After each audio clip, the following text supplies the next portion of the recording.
ये आकाशवाणी है। प्रस्तुत है कार्यक्रम सुर्खियों में।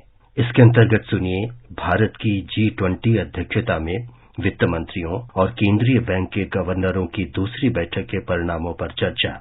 इसमें भाग ले रहे हैं आर्थिक विश्लेषक शरद कोहली और आकाशवाणी संवाददाता अमित गोयल। शरद जी, किस तरह से देखते हैं ये जो वित्त मंत्रियों और केंद्रीय बैंकों यानी रिजर्व बैंक या फेडरल बैंक के प्रमुख की जो बैठक हुई है, किस तरह से आंकते हैं और जो विश्व के सामने चुनौतियां हैं उससे इन बैठकों से क्या नतीजा निकलने की संभावना है? देखिए, इसमें दो बातें मैं मानता हूं जो कि बहुत महत्वपूर्ण हैं। ये महत्वपूर्ण इसलिए हो जाती है कि एक तो भारत के पास G20 की प्रेसिडेंसी है, तो भारत एक लीड कर रहा है। भारत बिल्कुल आगे से रास्ता दिखा रहा है पूरे विश्व को। विश्व गुरु जो भारत के बनने का यहाँ पर हम सोचते हैं, नारा देते हैं, संकल्प करते हैं, तो वो ये उसका मैं समझता हूँ एक बड़ा ज्वलंत एग्जाम्पल है कि कैसे विश्व गुरु बना जाता है। क्योंकि आप जो भी बात बोलेंगे एज ए लीडर, वो उसको दुनिया न केवल सुनेगी बल्कि उस पर अमल करने की चेष्टा भी करेगी। और दूसरा महत्व इसका इसलिए है कि ये जो आपने बात कही कि ऐसे वक्त में ये मीटिंग हो रही है जब पूरे विश्व एक बहुत ही अनसर्टन, जिसको कहते हैं अनिश्चित काल से गुजर रहा है। रशिया यूक्रेन का उधर युद्ध अभी भी जारी है। जियोपॉलिटिकल टेंशन, चाइना ताइवान हो, नॉर्थ कोरिया साउथ कोरिया और जापान पेनिनसुला हो, चाइना जापान हो, चाइना और यूएस हो, इजराइल, लेबनान और सीरिया में हम देख रहे हैं। तो विश्व में एक थोड़ा सा, जिसको हम बहुत शांति का माहौल कहते हैं, वो अभी पूरी तरह से दिखाई नहीं देता है।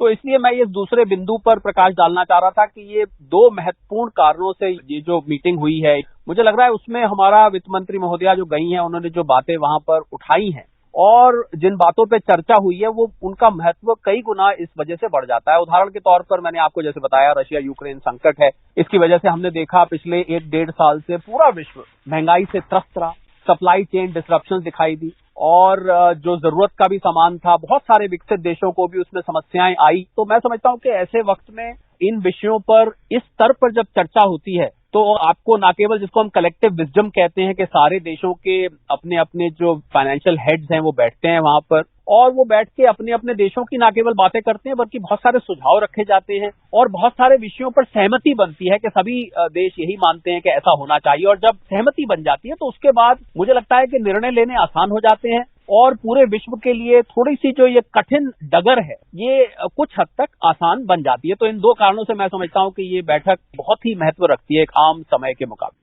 जी, इस बैठक में इस बारे पे भी चर्चा हुई कि ग्लोबल इकोनॉमिक रिकवरी के बारे में भी जो G20 के वित्त मंत्री थे और केंद्रीय बैंकों के प्रमुख थे, उनके बीच भी एक आम राय बनाने पे सहमति हुई। इसको किस तरह से आंकते हैं आप? देखिए, जरूरी बात है जब सेंट्रल बैंक के गवर्नर्स बैठेंगे, हेड्स बैठेंगे और फाइनेंस मिनिस्टर्स बैठेंगे या ट्रेजरी हेड्स बैठेंगे, तो लाजमी बात है जो सबसे ऊपर विषय होगा वो तो यही होगा कि किस प्रकार इस आर्थिक संकट से बाहर निकला जाए। तरह तरह के सुझाव आते हैं, मोटा मोटा एक रोड मैप बन जाता है, एक रूपरेखा बन जाती है कि किस प्रकार देशों को उसमें से निकाला जाए। और हमने देखा कि अभी IMF और वर्ल्ड बैंक की जो सारे देशों के बारे में प्रोजेक्शंस आई हैं, जिसमें भारत को 5.9%, अभी जो रिवाइज आई है 5.9% के बावजूद भारत को सबसे तेजी से बढ़ने वाली अर्थव्यवस्था G20 में या बड़े देशों में भारत को उसमें गिनती की गई है। मैं समझता हूँ ये भारत के लिए फक्र की बात है। थोड़े से चैलेंजेस हैं। देखिए, जो तेजी से बढ़ती अर्थव्यवस्थाएं उनके भी चैलेंजेस हैं। जो विकसित अर्थव्यवस्थाएं हैं वहां पर हमने देखा लिक्विडिटी बहुत ज्यादा होने की वजह से वहां पर महंगाई संभल ही नहीं रही है। वहां के बैंक लगातार इंटरेस्ट रेट बढ़ा रहे हैं पर फिर भी नहीं संभल रही है। सप्लाई चेन डिसरप्शन संभलने में नहीं ला रही। पीछे उदाहरण आप लीजिए तो सेमीकंडक्टर चिप्स की वजह से जहां हमने कभी नहीं सोचा था कि यहाँ पर आपको गाड़ियों के लिए 1-1.5 साल इंतजार करना पड़ेगा, या कंप्यूटर, आपको लैपटॉप्स और आपको टैबलेट्स और आपको मोबाइल फोन्स की डिलीवरी इफेक्ट होगी, ये कोविड की वजह से हुआ क्योंकि बहुत सारे संस्थान बंद हुए। तो मुझे लग रहा है कि सप्लाई चेन डिसरप्शन हटाना पहली बात होगी, इसमें से निकलना, डिमांड को बढ़ाना सबसे बड़ी बात मैं समझता हूं, जिसमें सभी देश राजी हुए होंगे जब वहां पर चर्चा हुई होगी। मिनट्स तो धीरे धीरे हमारे सामने निकल के आएंगे, पर इस बात में कोई दो राय नहीं है कि किस तरह वैश्विक डिमांड को बढ़ाया जाए जो कोविड की वजह से प्रभावित हुई थी। उसमें से अभी निकले भी नहीं थे। जैसा मैंने कहा, यूक्रेन रशिया संकट आ गया, उसकी वजह से आपने देखा कि एनर्जी रिलेटेड क्राइसिस खड़ी हो गई यूरोप में और आने जाने वाला जो क्रूड ऑयल था, नेचुरल गैस थी, और ये ऐसी चीजें हैं कि जब ये प्रभावित होती हैं तो उसका जो चेन रिएक्शन है वो लगभग पूरी की पूरी अर्थव्यवस्था पर आ जाता है। हमने देखा डॉलर, जिस प्रकार अमेरिकी निवेशकों ने पैसा निकाला पूरी दुनिया से जी, और डॉलर उसकी वजह से कितना मजबूत हुआ, जिसकी वजह से फॉरेन एक्सचेंज रिजर्व प्रॉब्लम आ गई। तो ये मुझे लग रहा है कि जो भारत की तरफ से G20 का अध्यक्ष होते हुए जो चर्चा होनी है वो ये होनी है कि इमर्जिंग मार्केट्स जो हैं, जो मार्केट्स पूरी तरह से संपन्न नहीं है या जो इतनी ज्यादा अमीर देश नहीं है, तो एक इंक्लूजन होना चाहिए। जैसे भारत सरकार ने फाइनेंशियल इंक्लूजन का, हम सब जानते हैं, जो जनधन योजना है, सबका बैंक अकाउंट होना चाहिए, भले ही आपके पास कम पैसा है, ज्यादा पैसा है।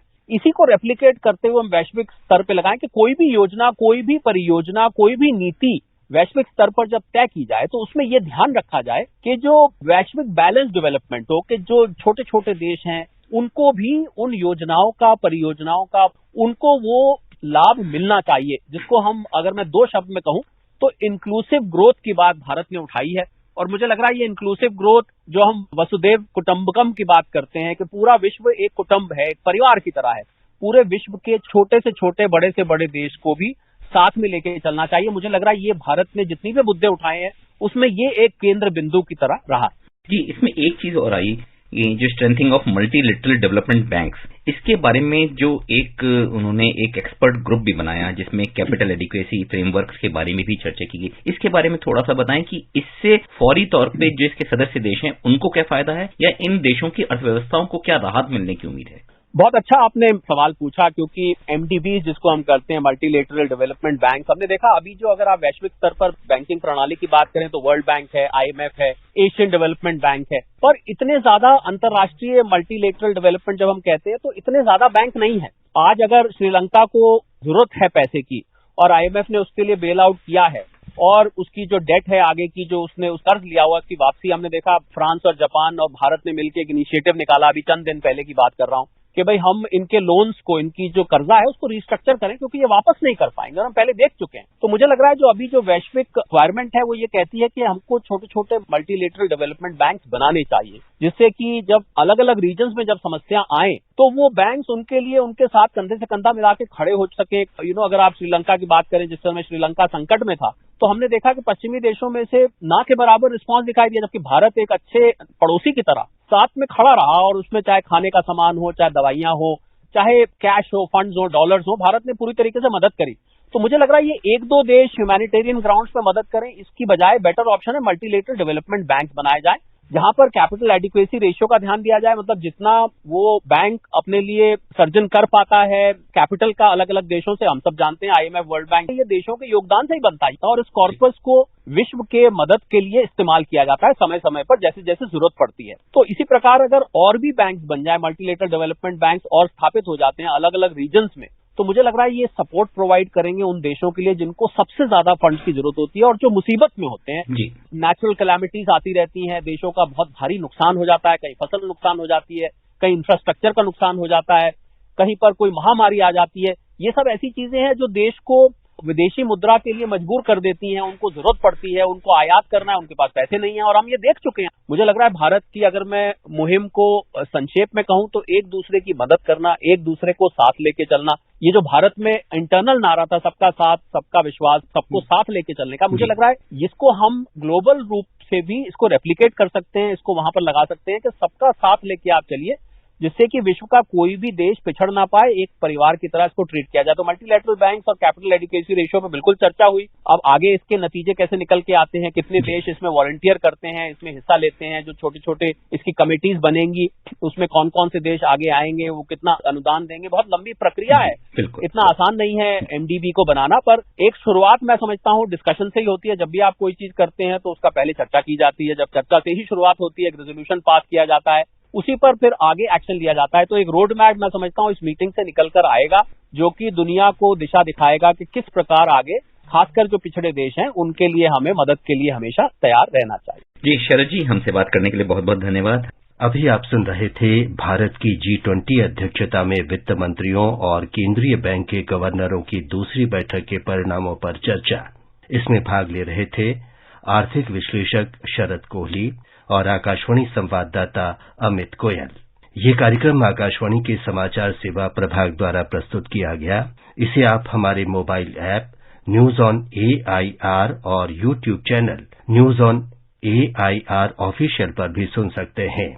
इस कार्यक्रम के संबंध में अपनी प्रतिक्रिया आप हमें ईमेल या व्हाट्सएप के माध्यम से भी भेज सकते हैं। ईमेल का पता है airnsttalks@gmail.com और व्हाट्सएप का नंबर है 9289094044।